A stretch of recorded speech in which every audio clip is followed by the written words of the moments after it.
Est-ce que maman petit ak papa petit kon quitter? John la gueule là. La gueule? Non, maman petit papa petit pas qu'on quitter. Ça son pénalité. Oui, yo kon quitter. Retourne encore, retourne. Non, pas qu'on quitter.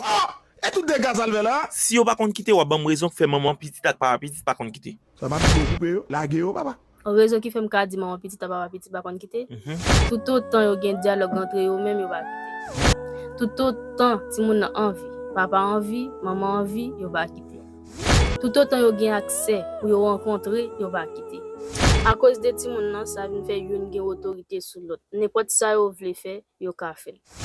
En pile fois, yon toujours là pour l'autre, les yon nan problème. Si ta gon moun k'ap critiquer yo, yon toujours là pour défendre l'autre.